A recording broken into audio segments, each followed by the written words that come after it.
नमस्कार, आप देख रहे हैं विश्व इंडिया टीवी न्यूज। खबरों के साथ हाजिर हूं मैं वर्षा सिंह और अब रुक करते हैं आज की बड़ी खबर पर। गढ़मुर्रा में श्री हनुमान जन्मोत्सव के पावन पर्व पर हुआ विशाल मेले का आयोजन। पटेल बाबा मेले में पहुंचे क्षेत्रीय विधायक रामेश्वर शर्मा ने बाबा के दर्शन कर लिया आशीर्वाद। श्री हनुमान जन्मोत्सव की समस्त देशवासियों को शुभकामनाएं भी दी। भोपाल से खबर है, पूरी खबर देखने के लिए देखते रहिए विश्व इंडिया टीवी न्यूज। भोपाल जिले के अंतर्गत थाना सूखी सेवनिया क्षेत्र ग्राम पंचायत अमोनी के गढ़मुर्रा स्थित प्राचीन स्थान श्री पटेल बाबा मंदिर प्रांगण में पटेल बाबा के दर्शन करने को उमड़ा भक्तों का जनसैलाब। पटेल बाबा सांस्कृतिक धार्मिक मेला उत्सव समिति के तत्वावधान में हर वर्ष की तरह इस वर्ष भी श्री हनुमान जन्मोत्सव को लेकर विशाल मेले का आयोजन किया गया। आयोजन समिति अध्यक्ष और पूर्व सरपंच राजेश यादव द्वारा श्री हनुमान जन्मोत्सव की समस्त देशवासियों को शुभकामनाएं दी गई। उन्होंने बताया कि पटेल बाबा मंदिर सुबह से ही यहाँ पर भक्तों का आना जाना लगता है। उन्होंने कहा, हुजूर विधानसभा के क्षेत्रीय विधायक रामेश्वर शर्मा द्वारा मंदिर प्रांगण में नया चद्दर सेट निर्माण के लिए 24 लाख रुपए की घोषणा की गई है और समस्त ग्राम वासियों ने ग्राम गढ़मुर्रा का नाम बदलने की अपील की, जो कि विधायक रामेश्वर शर्मा द्वारा ग्राम गढ़मुर्रा का नाम बदलकर नारायणगढ़ रखा और नया नाम दिया। समस्त ग्रामवासी उनका बहुत बहुत धन्यवाद और आभार व्यक्त करते हैं। समिति अध्यक्ष ने बताया, मेले में भोपाल, विदिशा, रायसेन और समस्त ग्रामीण क्षेत्र के लाखों भक्त सम्मिलित होते हैं। जो भी भक्त सच्ची श्रद्धा से मन्नत मांगते हैं, पटेल बाबा उनकी मन्नत पूरी करते हैं। मन्नत पूरी होने पर राई नृत्य करवाते हैं। उन्होंने कहा, यह मेले में झूले और खेल खिलौना और मनिहारी सहित समस्त दुकानें लगती हैं। उन्होंने सूखी सेवनिया पुलिस प्रशासन का भी आभार व्यक्त किया, जो सुरक्षा की दृष्टि से मेले में तैनात रही। मैं राजेश यादव, पूर्व सरपंच आमोनी, पटेल बाबा मेला समिति अध्यक्ष।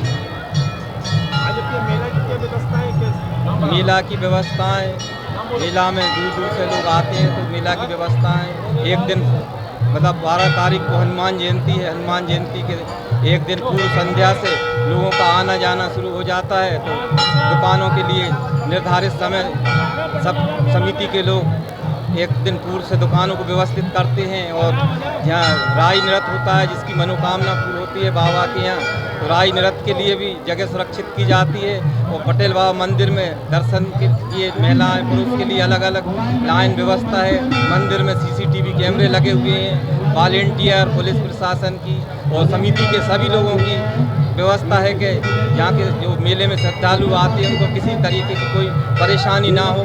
कोशिश हमारी ये रहती है और पटेल बाबा की ऐसी कृपा रहती है कि सब मेला इतना भव्य, यहाँ लाखों की संख्या में लोग आते हैं और शांतिपूर्ण तरीके से सब बाबा की कृपा से संपन्न होता है। और हजारों वर्षों से मेला यहाँ भरता, प्राचीन काल से ऐसा ही हम मतलब हमारे पूर्व में स्वर्गीय नारायण सिंह पटेल मेला भरवाते थे। उनकी उम्र करीब 90 साल के बाद वो मतलब शांत हुए।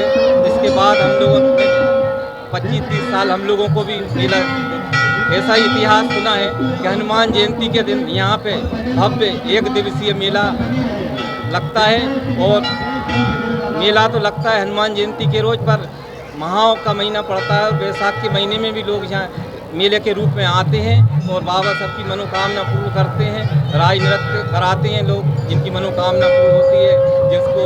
जिसकी इच्छा प्रसाद चढ़ाने की है, नारियल प्रसाद से भी बाबा प्रसन्न होते हैं। जिसकी जैसी भावना बाबा उस रूप में प्रसन्न होते हैं, बाबा उसकी मनोकामना पूर्ण करते हैं।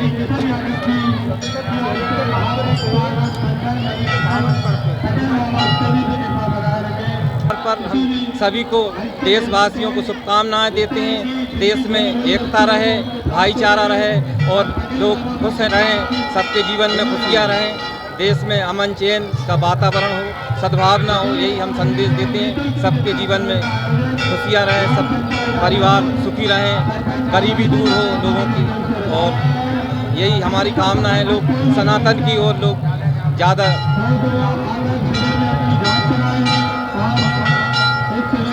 मेले में क्षेत्र के विधायक माननीय रामेश्वर शर्मा जी आए थे, तो उन्होंने यहाँ 24 लाख रुपए की घोषणा की है कि आगे जो धूप में लोग खड़े होते हैं उसमें चद्दर शेड बनाया जाएगा।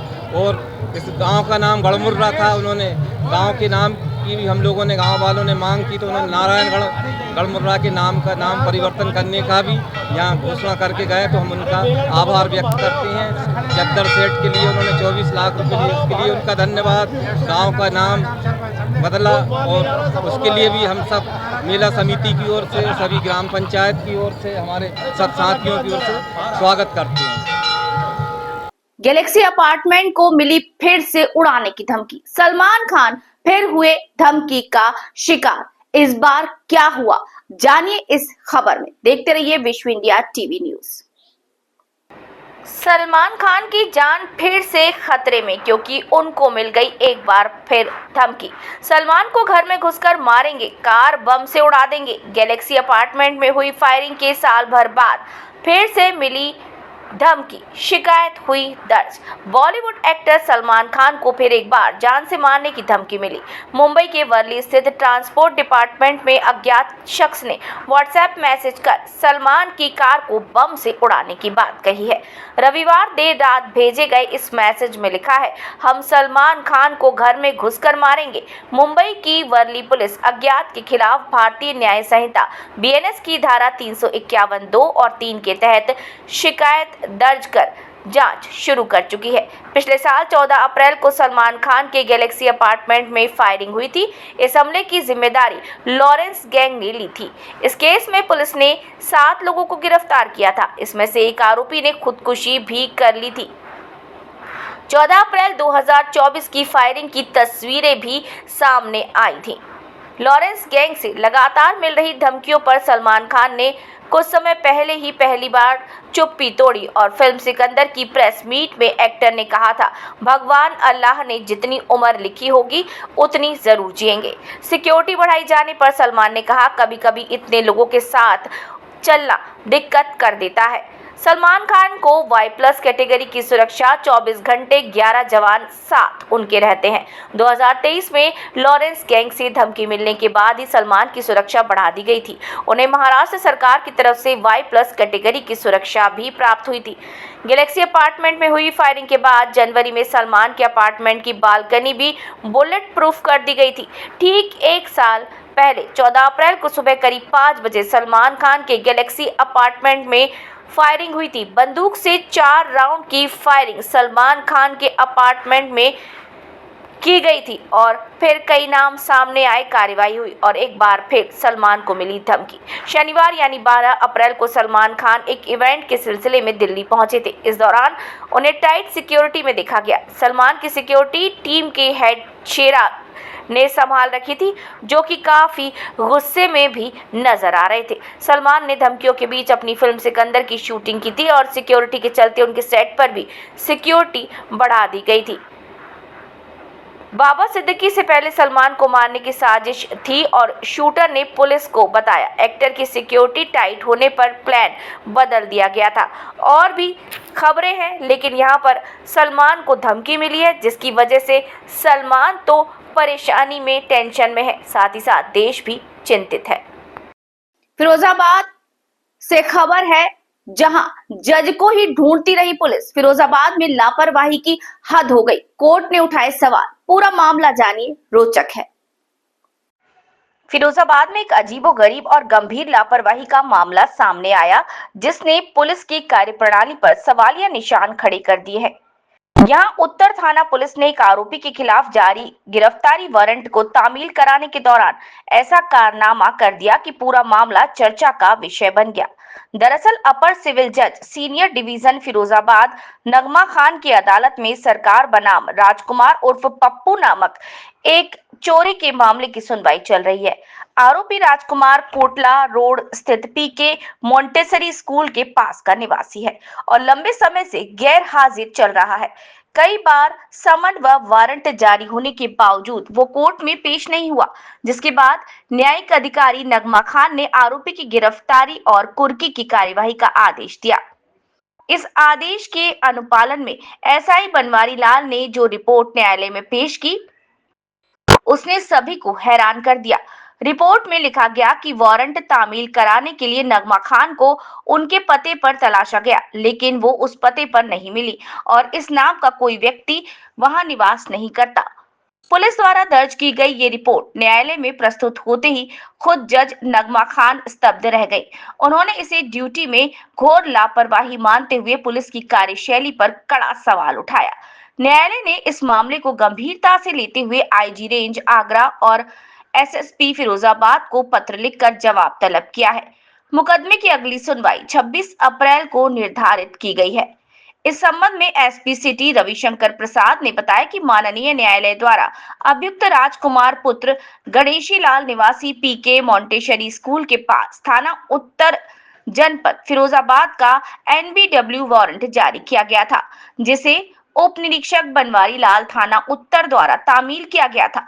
रिपोर्ट में उप निरीक्षक बनवारी लाल द्वारा अभियुक्त के नाम के स्थान पर माननीय अपर सिविल जज सीनियर डिवीजन फिरोजाबाद का नाम अंकित कर दिया गया। वह रिपोर्ट लगा दी गई कि इस नाम का कोई भी अभियुक्त इस पते पर नहीं है। इस मामले में न सिर्फ पुलिस की कार्यप्रणाली की पोल खुली, बल्कि ये भी दर्शाया गया कि किस तरह लापरवाही और असावधानी से न्यायिक प्रक्रिया को बाधित किया जा सकता है। अब देखना होगा कि जांच में क्या सामने आता है और दोषियों पर क्या कार्रवाई होती है। रिपोर्टर दुष्यंत सिंह। क्या मामला है सर? देखिए, माननीय न्यायालय द्वारा अभियुक्त राजकुमार पुत्र गणेशी लाल, ये निवासी पीके मॉन्टेसरी स्कूल के पास थाना उत्तर क्षेत्र का एक एनबीडब्ल्यू जारी किया गया था। इसमें थाना उत्तर पे तैनात उप निरीक्षक बनवारी लाल द्वारा अभियुक्त के नाम के स्थान पर माननीय अपर सिविल जज सीनियर डिवीजन का नाम अंकित करते हुए यह रिपोर्ट लगा दी गई कि अभियुक्ता उक्त पते पे नहीं रहती है। इस संदर्भ में इनको एसआई बनवारी लाल को लाइन हाजिर कर दिया गया है तथा इसमें विभागीय जांच भी संस्थापित कर दी गई है। पूरे प्रकरण की जांच क्षेत्राधिकारी नगर द्वारा की जा रही है। क्या आप भी रील बनाने के शौकीन हैं? क्या आप भी दिन भर फेसबुक, इंस्टाग्राम, सोशल मीडिया पर अपना टाइम देते हैं और समय की कदर नहीं कर रहे? लेकिन आपके इस समय की कद्र हो सकती है और आपको 2 लाख रुपए मिल सकते हैं। जहां मध्य प्रदेश सरकार लाई है एक ऐसी योजना जहां पर रील बनाओ, पैसे कमाओ। क्या करना है आपको, ये हम बताएंगे आज की इस खबर में। देखते रहिए विश्व इंडिया टीवी न्यूज। क्या आप भी रील बनाने के शौकीन हैं? क्या आप भी दिन भर फेसबुक, इंस्टाग्राम या सोशल मीडिया पर अपना टाइम देते हैं? अपने समय की कदर कीजिए और कमाइए पैसा। क्या कोई 2 लाख कमा सकता है रील बनाकर? जी हाँ, आपने सही सुना, 2 लाख। मध्य प्रदेश सरकार लाई है एक योजना जिसमें आप घर बैठे स्वच्छता के ऊपर कोई भी रील बना सकते हैं और जीत सकते हैं लाखों का इनाम। क्या है पूरी खबर, जानिए और देखते रहिए हमारे चैनल को। जी हाँ, मध्य प्रदेश सरकार एक योजना लेकर आई है जिसमें सूखा गीला कचरा अलग अलग रखना और उचित निपटान, खुले में कचरा नहीं फैलाना विषय पर आप एक रील तैयार कर सकते हैं, जिसमें प्रथम पुरस्कार 2 लाख और द्वितीय पुरस्कार 1 लाख और तृतीय पुरस्कार 50,000 और सांत्वना पुरस्कार के रूप में मिलेंगे 25,000। एमपी रील प्रतियोगिता में शामिल होने का सुनहरा मौका भी मिलेगा आपको। स्वच्छ एमपी रील प्रतियोगिता प्रारंभ हो रही है। मैं नौजवान भाइयों बहनों से निवेदन करता हूं, गीला सूखा कचरा अलग अलग करना, इस पर कोई रील हो, कचरे का दोबारा उपयोग हो सके और खुले में कचरा ना लोग फेंकें, ऐसे कोई रोचक रील अगर आप बना सकते हैं तो आप ज़रूर भागीदार बनिए। इस रील प्रतियोगिता में पहले नंबर का जो इनाम है वो 2 लाख रुपए है। आग्रह यह है कि आप सबको MPMyGov पर जाकर रजिस्ट्रेशन कराना होगा और जो सुंदर रील आप बनाएंगे उस पर अपलोड करना होगा। खबरों के इस बुलेटिन में फिलहाल इतना ही। अब वक्त है आपसे इजाजत लेने का, लेकिन आपको कहीं नहीं जाना है। देखते रहना है विश्व इंडिया टीवी न्यूज। अब सुनेगा भारत।